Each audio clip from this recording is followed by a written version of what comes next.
자, 정치권은 내년에 있을 서울시장 선거에 초점이 가 있습니다.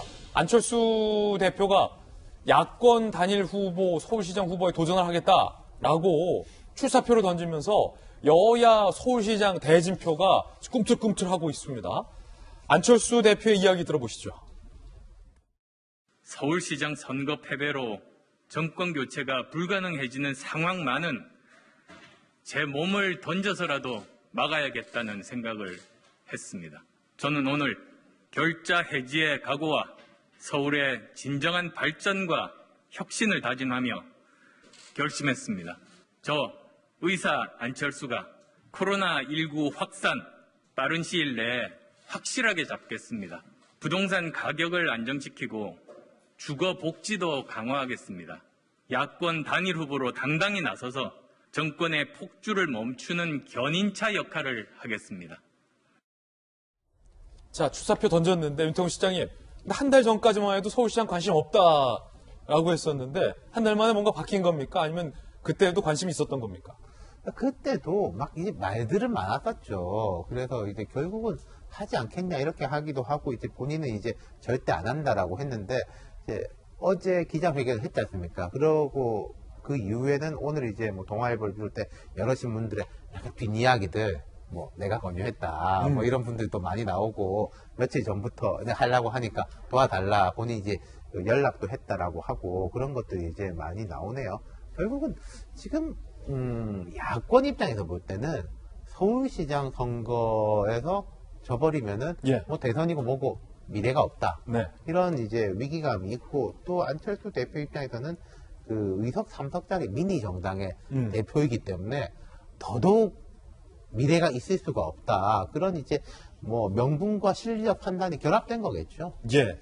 자, 지금까지 여러 여론조사가 있었지만 한 여론조사도 한 대목 준비해봤습니다. 함께 보시죠.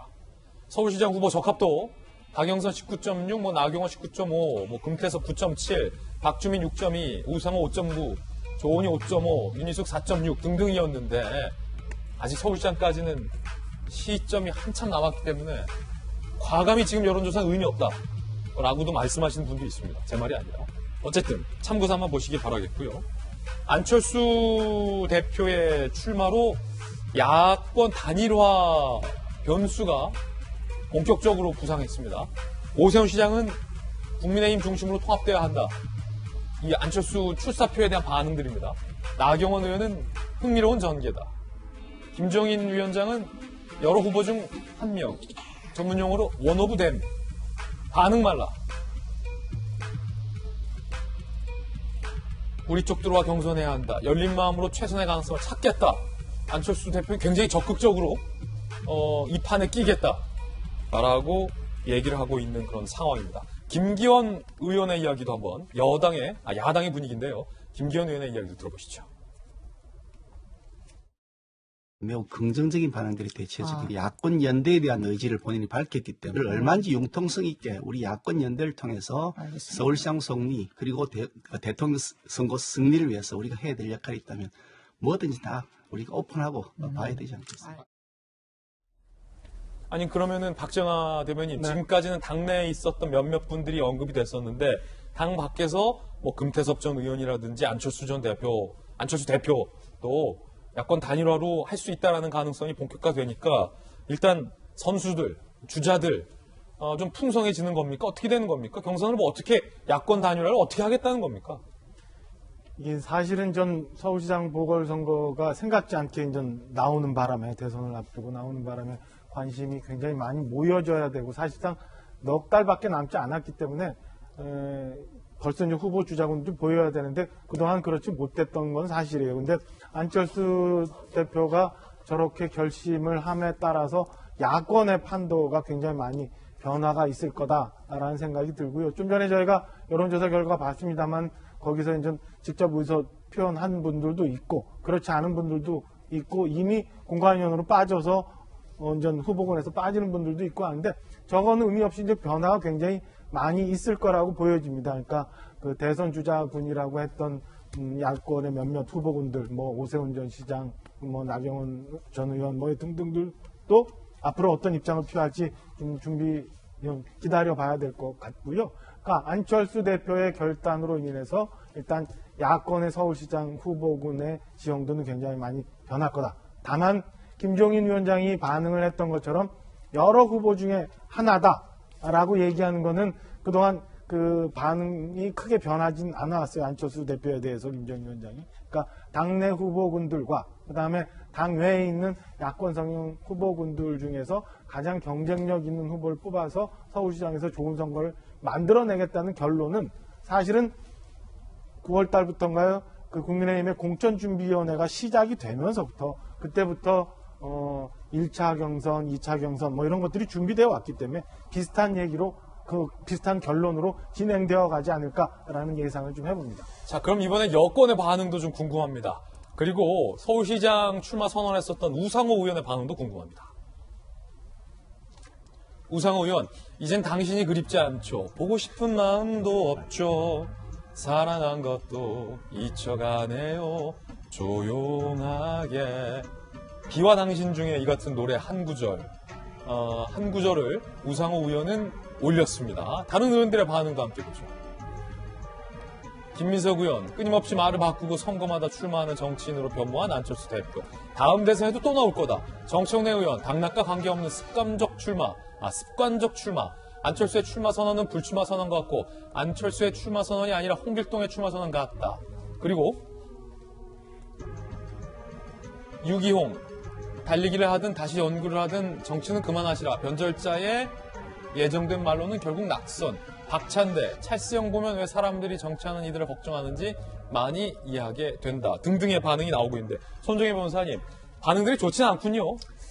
굉장히 비판적인 입장들도 많이 나오고 있는 것인데 그 원인은 사실은 안철수 대표가 과거에 서울시장 출마부터 대선부터 이제 완주하지 못하고 또 바른미래당과 국민이 당을 이제 만들어 가면서 보여줬던 부분이 사실은 처음에 출마 선언을 했지만 또 끈질기게 완주를 하고 또 성과를 어느 정도 냈는지에 대한 어떤 정치권에 대한 일부의 불신이 있어 보입니다.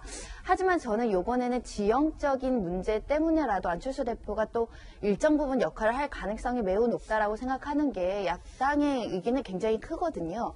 그런데 만약에 통합이 되지 않고 후보 단일화가 되지 않았을 때는 국민의힘에도 굉장히 치명적인 지지율에 대한 손해가 있을 수 있기 때문에 어느 정도 역할을 할 것이 예상되고 할 지형이 만들어져 있는 상황이 아닐까 생각이 들고 다만 그 과정에서 조율해 나가는 과정, 협의해 나가는 과정 그리고 국민의힘과 국민의당 힘을 합치는 과정에서 일정 부분 자신들의 어떤 지분이라든가 자리에 대한 어떤 불협화음이 나올 수 있는데 이것을 굉장히 정치적으로 말끔하게 매듭을 져야지 지지율에 대한 손해 없이 이것이 좀 효과가 있지 않을까 생각이 들어서 그래서 지금 여당에선 편안하게 말씀들 많이 이렇게 비판적인 이야기 하시는 것 같고요.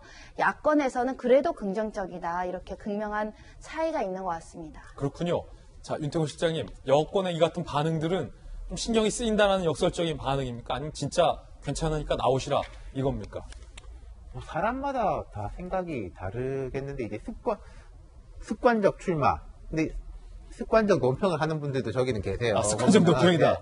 근데 이런 건 있을 거예요. 지금 여당 입장에서는 서울시장 선거가 빨리 안 뜨는 게 좋거든요. 그래요? 서울시장 선거 분위기 빨리 떠봤자 무슨 뭐 좋은 이야기 나오겠습니까? 부동산 이야기 나오고 예. 코로나 이야기 나올 것이고 지금 뭐 윤석열 총장 뭐 요 문제 좀 일단락하고 민생이라든지 코로나 방역 이쪽으로 좀 집중하겠다라는 게 여권의 타임테이블이에요. 근데 안철수 대표의 출마 선언으로 인해서 타임테이블이 앞당겨진 점이 있다라는 부분 여당 입장에서 볼 때는 그리고 결국은 이제 뭐 안철수도 누구든 단일화가 될 거냐 말 거냐 이런 문제 아니겠습니까?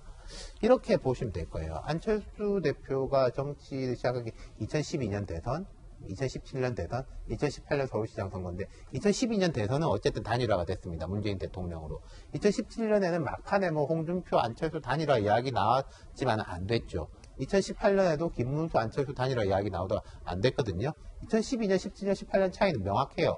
2012년에는 단일화되면 될 것 같았으니까.